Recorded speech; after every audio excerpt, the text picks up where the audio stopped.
Welcome one, welcome all to another Route Pros vlog. This one's going to be a little bit different. We're going to shift away from the coronavirus.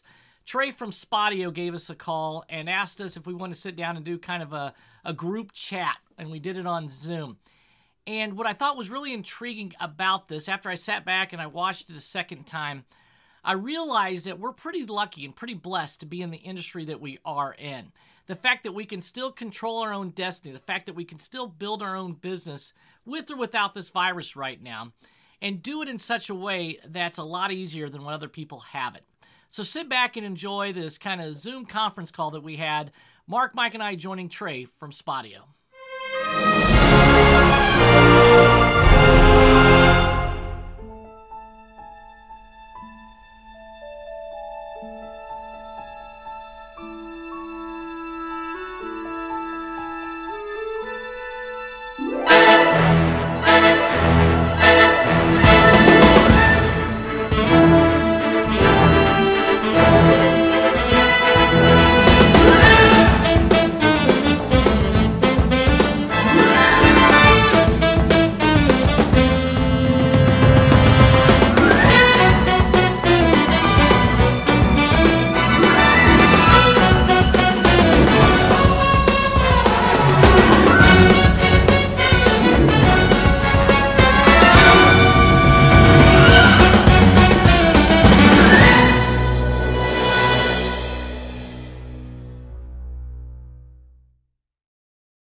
Trey Gibson, founder and CEO at Spotio. Our core purpose here is we're transforming field sales to achieve more.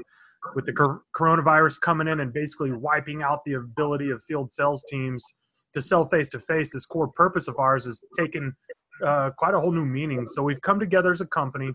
We're focused on helping field sales teams adapt to this new reality for the time being by giving resources to do what we're calling virtual field sales. This is tactical and practical strategies for how you and your company can thrive through these times. So today I'm excited to have James, Mark, and Mike from the Route Pros. And our topic is going to be how the Route Pros are coaching their clients to stay productive during the coronavirus shutdown. So James, I'll kick it over to you. Why don't you tell everybody what it is y'all do, and then we'll jump right into the topic. Well, we enter our 20th year of teaching people how to go out and do face-to-face sales, selling dry cleaning, believe it or not, pickup and delivery. And, the challenge, obviously, that you have is trying to eliminate excuses. So one of the things that our team has always been really good at is, firing people up, get them motivated, challenging them to get out of their comfort zone, and then obviously taking it to the next level where they make more attempts and they learn more to earn more. So, obviously with the changing times, Mark, Mike, and I have had to make adjustments. And so, probably the funny thing about face-to-face sales, face-to-face can still happen at 6 feet away. So that's kind of been our launching pad start since this, obviously social distancing has come about. Yeah. Okay. And so how does that work? So they knock the door and then back away? Well, I think right now it's a little bit demographically challenged. In some markets, obviously, it's been a massive shutdown. And so, we want to honor that social distancing. Now, for us, most of our developers, our route developers, as we call them, are driving a van. So they're able to do these sales while they're driving. They're not really just going truly door to door.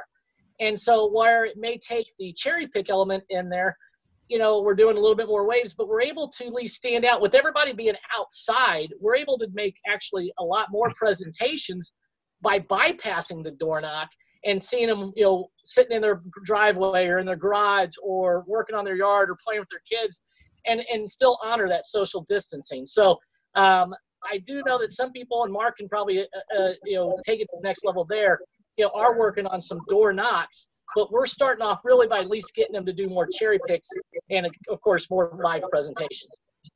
So, Mike, you just got back from the field, right? Were you out in the field today? Yes, I've been in the field for the last 5 weeks now. I'm in the middle of the 5th week, 2 more to go. So how has the reception been? If you're still knocking doors, keeping the social distancing, are you noticing a change in how people interact? Well, on the project I'm on right now, there's not a lot of door knocking going on. Just a lot of pickups and deliveries for a Jewish client that we have. They have their Passover season going on. But weeks prior, I've been in both Phoenix, Arizona, and Montgomery, Alabama, and still knocking doors on those trips, and didn't see much resistance from people then. But that was before things started getting a little crazier. The last 2 weeks have actually, things have increased tremendously. So I've been getting reports from some of the people that I've worked with here lately that, they're in the field, they are doing, their best to keep their distance, wearing gloves, different things that make people feel safer when speaking to them and things like that. So I haven't gotten any real, experience out there during the height of this thing, but I know at the beginning people were concerned, especially the older people were very concerned. And now I think, with the way it's getting now, like James mentioned earlier, it's really all about just kind of making sure you keep your distance and making them feel comfortable so that they're better receptive to you. So Mark, let's say that this thing gets a little more serious and we can no longer, the reception is such that it's just not worth knocking doors. What would you coach your clients to do in that case? How are they going to remain productive? Yeah, sure. That's a great question, Trey. When our route developers are running their route on a day-to-day basis out in the field, they're doing the operational, they're covering all their bases operationally, picking up and delivering their product, which in this case happens to be a garment care industry. They're providing convenience. What we're really coaching them up on right now is being a shining light in people's days out there, whether it's their current customers or prospecting from that aspect of it. Our professionals will actually do the pickup and delivering to the house. So whether it's waving to somebody outside, James and Mike hit on it before. What we're seeing, Trey, is an unprecedented amount of people outside that's having a good time. This is my 18th year of route developing in the dry cleaning and laundry industry, and it's not even close, Trey. There are so many people outdoors. The hurdle hasn't become door-to-door attempts anymore. That's not a hurdle because there's so many people out and about. Now, I will also say this. It starts with having a we can attitude, thinking that you can be successful at it, right? I think we'd all agree upon that. What's the worst that can happen if you're being safe and you're using good judgment? What's the worst that can happen? You go up, you knock on a door, you ring a doorbell, you take, 7 or 8 feet steps back, down maybe a step or two. What's the worst that can happen? They don't answer the door. Guess what? That happens to a lot of us on a normal day. Right. So there's nothing worse has happened. I'm with Mike on this one. I'm with Magic Mike on this one. I have yet to hear a story from one of our professionals that we coach across the nation of anybody that regretted that they made an attempt in the last 2 weeks. Now, they're going outside of the box and having to get a little creative, but nobody, zero, have actually come and said, oh my gosh, Mark, you're not going to believe this happened to me. I can never do sales again. This has ruined my career. It hasn't happened. It's been quite the opposite. They're actually very positive. In some cases, Trey, even more positive than, the ownership or the top level chain of command of the company. So there's actually a lot of good success stories out there. That's good. I'm glad to hear it because I'm hearing a lot of doom and gloom from on the internet and things like that. So I'm glad to hear some success stories. Are the results in line with what y'all were experiencing months ago? So is this not really affecting y'all's industry at all? Oh, it's killing our industry. Don't get me wrong, Trey. Okay. I mean, dry cleaning is, these people are working from home. So, that's right. Yeah. So, especially a lot of professionals. But what, kind of reiterate, one of the advantages maybe we have in our industry is we are servicing and doing the route at the same time. We're not necessarily just cold calling 100%. We are actually combining customer service operation. And we do have some sales blitzes that are kind of to be discussed. But the bottom line is we provide a convenience that is kind of different than probably selling insurance or solar panels or Google Fiber or whatever. We sell a unique service that makes their life easier, but it still doesn't mean it's easy to do. And so, yes, while our industry is being hit as far as 60, 70, even 80% right now, the fact that the competition that we're going up against may be closing their doors or shutting down a little bit or taking a hiatus, or they've cut their hours, and it's actually given us another unique opportunity. Now, one of the things I've told people in other industries is what other convenience what other service can you provide that parallels with what you do? So, for us, wash, dry, fold, and all that stuff become another additional service besides dry cleaning. Comforters, things that we kind of did, now we really are doing. But is it affecting results? Sure. Is it affecting morale a little bit? Yeah, you know what? It's just different. And you know how it is when you got to teach a completely new sales strategy. It's a different world for them. And so, thankfully, what we're recognizing, I'll tell you the number one, because I actually, I have my own route in Kansas City for training. So I've been running it myself just to see what the salespeople would experience. And what is amazing is there are people wanting to talk to you. They are getting out of their house because they're bored. They want to, they're trapped. You're seeing all these funny videos and stuff on Facebook. People get sick of their spouse. And so, and it was really funny. I mean, I tell you a true story. I did the route Monday, and I was talking to this individual that they were actually out doing this neighborhood lunch thing. It was incredible. This cul-de-sac everybody had card tables, and they were eating lunch, talking to each other. So one of the people was our clients. Talked to somebody. When I talked to him, this triangle got formed. And so these two different family members represented, we were 6, 7, 8 feet away, but we had this triangle conversation. And, what was really neat about it was like, you know what? They are not trying to push me away. They are asking me more and more questions than I had ever experienced in a sales call before. And so I think because there's a sense of normalcy, there's something people want to get back to the way it was. I do believe that the old time face-to-face sales actually will get reborn. It's kind of always cyclical. It's like it gets there, and then there's direct mail, and then it gets there, then there's social media. And social media tends to be dominating a lot of people's sales and marketing. However, I think when things flush through 2, 3, 4 months away, I think the old door-to-door group is going to make a great comeback no matter what the world is, because that social distancing is one thing, but the social interaction is another. And that's what I'm kind of waiting for. Yeah, it's very interesting. I talked to someone else about that today. Is we're all so clamoring for personal touch now that it's just like you're right. It's going to be an interesting time, when this is all. You said something real interesting, James, and Mike, I'd like to ask you about this because you're on site right now. Is a lot of our customers are having to get creative and new ways to find revenue. I didn't even think about that. Like, nobody's going to the office. There probably hasn't been a press shirt come through in 3 weeks. We're having to get creative. Anything, Mike, that you're seeing on site, or you're talking your client through there on, hey guys, we're gonna have to go find new revenue streams. Is that part of the conversations y'all are having? Here where I am now, they are very fortunate and blessed. Oh, that's right. It's the Hasidic population, right? So Passover, it happened to hit for them at kind of the perfect time with Corona. I'm sure they'll be feeling the effects after this is all over. But for other clients that I had worked with, the one in Montgomery and in Phoenix the last couple of weeks, we talked about some of the same things James just mentioned, as far as selling some of the side services.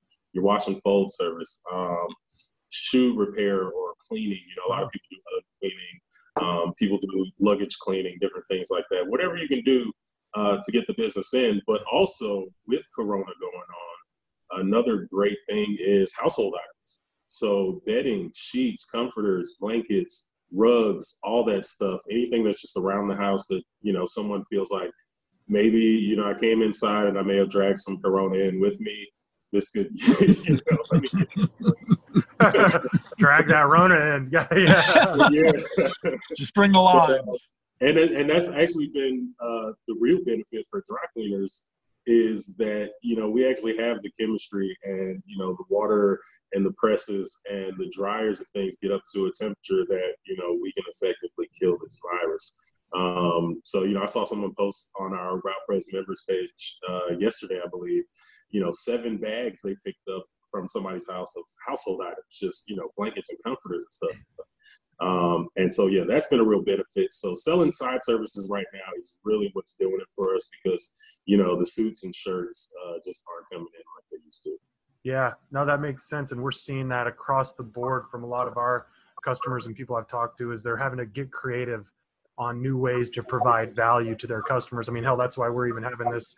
We're trying to do the same thing for our customers. So how are they marketing that? How is it just same old ways face-to-face? Or are they having to get more creative in how they're teaching their customers about all these other services we offer? Any ideas y'all have seen that have, been interesting or worked well? Well, I'll interject. One of the things is we communicate with our customers because it's a route. So we see them twice. Well, we stop by their house twice a week anyway. So one of the things, so obviously the store customers that aren't coming into the stores, a lot of interaction by, calling them. I think it's a warm call when you call your current customers. So, one of the things that we've been educating with whatever, and I'm sure some of your other customers you have, Trey, have, repeat business. Yeah. And so, we're calling them to say, hey, look, and again, kind of getting to find out, like Mark said, find out how are they doing. People don't care much, until they care. So if we act like, again, we do care, but if we show that presence and say, hey, what do you do? And how long do you think you'll be at home? What's your status? How can we help you? Blah, blah, blah. That interaction tends to also lead to more referrals. And so, we're noticing kind of a little upswing in referrals where before even you beg for a referral and you bribe them for a referral and you're technically hiring them to do your job by please refer us, you get a couple $100. Now at least because they're seeing the personal effects, because again, we're seeing our customers when they're home. So, our industry may be one that's more blessed than a lot of people think that actually are in it because we are, once we establish the business, we usually try to keep it. Once we work hard to keep it, then we don't lose it. So, but, I think texting, and emails, we usually go with face-to-face first, text second, phone call third, email fourth, letter fifth, it's just, obviously every industry is probably a little different, on the severity and level of communication and frequency of communication. But in our world, we send text minders. Hey, we'll divide them up, pick up a bag. So, we always say dry cleaning, pickup deliveries like trash routes. Usually the customers know the next day to put the trash out. They also know the next day to put their dry cleaning bag out. So. Yeah. Trey, if I could say something to add on to that with James, the Route Pros are blessed. Route Pros Nation is blessed to have a group of not just highly skilled professionals, but a lot of professionals that genuinely have a lot of heart for their customers. They look at their route and their route customers as not just a customer or a name-to-name customer to company relationship. It is a person-to-person relationship, that personal touch. And that's why, it starts with face-to-face and very often ends with face-to-face. It's our professionals that are in our group go above and beyond. The drivers aren't just drivers. They are essential as they've been qualified by local state governments. They're very essential. Yeah. And they have in this turbulent time proven to be what not only can help, level out a potential sinking ship, which is just temporary, we believe. But going forward, they're going to solidify the future of dry cleaning and laundry and pickup and delivery in general. It's probably going to end up being when the dust settles and everybody starts moving up again, when the market starts moving up, I truly believe it's going to be 75 to 80% of the successful companies across the nation are, going to be heavily relying on their routes as opposed to what there used to be their brick and mortar retail locations.